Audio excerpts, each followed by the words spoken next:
Friends, welcome back to our channel. ఈరోజు మనము chicken pakoda తయారీ విధానం అయితే చూద్దామండి. కరకరలాడుతూ చాలా బాగా వస్తుంది లోన సాఫ్ట్గా చికెన్ పకోడా.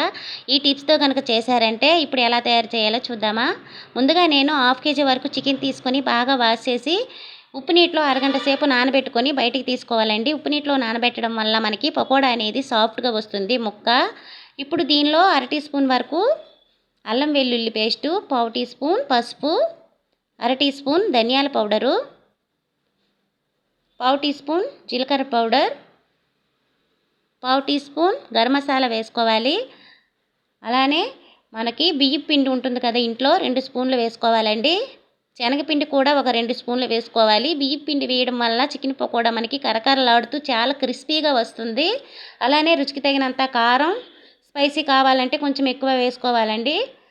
నేను 2 స్పూన్లు వేసుకున్నాను కారము. అలానే ఒక నిమ్మ చెక్క పిండుకోవాలి. ఇందులో మీరు వేసుకోవాలనుకుంటే కొంచెం కరివేపాకు, కొత్తిమీర తరుగు కూడా వేసుకోవచ్చు. మనం ఇప్పుడు సాల్ట్ చూసుకొని వేసుకోవాలి. ఎందుకంటే ఉప్పు నీటిలో నానబెట్టాం కాబట్టి చికెను ఎక్కువైపోతుందండి. అందుకే చూసుకొని అయితే వేసుకోండి. దీనిలో కొంచెం కొత్తిమీర, కరివేపాకు కూడా వేసుకోవచ్చు. నేనైతే కొంచెం కరివేపాకు అయితే వేసుకున్నానండి. మొత్తం మ్యాగ్నేట్ చేసుకొని మీరు ఫ్రిడ్జ్లో 1 గంట సేపు కానీ పెట్టుకుంటే చాలా బాగా వస్తుంది. మీకు వీలుంటే ఒక నైట్ అంతా పెట్టుకోవచ్చు.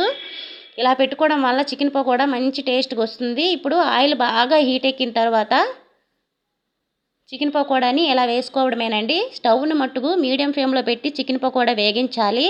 అలా వేగితేనే మనకి లోన కూడా ఉడుకుతుంది.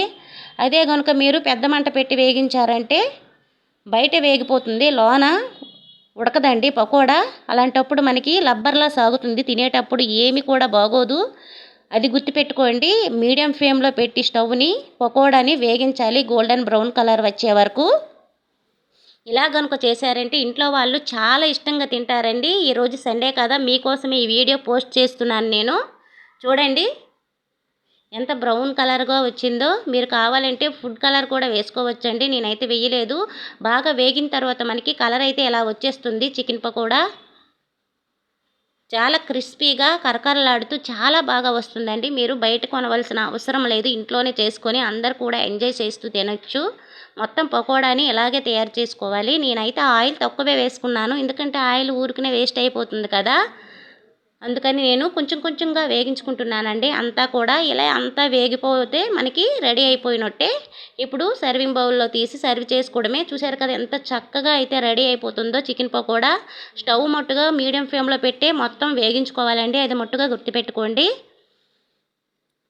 చూసారు కదా ఎంత చక్కగా అయితే కరకరలాడుతూ నూనె పీల్చకుండా చికెన్ పకోడా వచ్చేసిందో. మీరు కూడా ట్రై చేయండి. ఈ రెసిపీ కనుక నచ్చినట్లయితే నా ఛానల్ని లైక్ చేయండి, షేర్ చేయండి, సబ్స్క్రైబ్ చేయండి. Thank you for watching. Bye bye.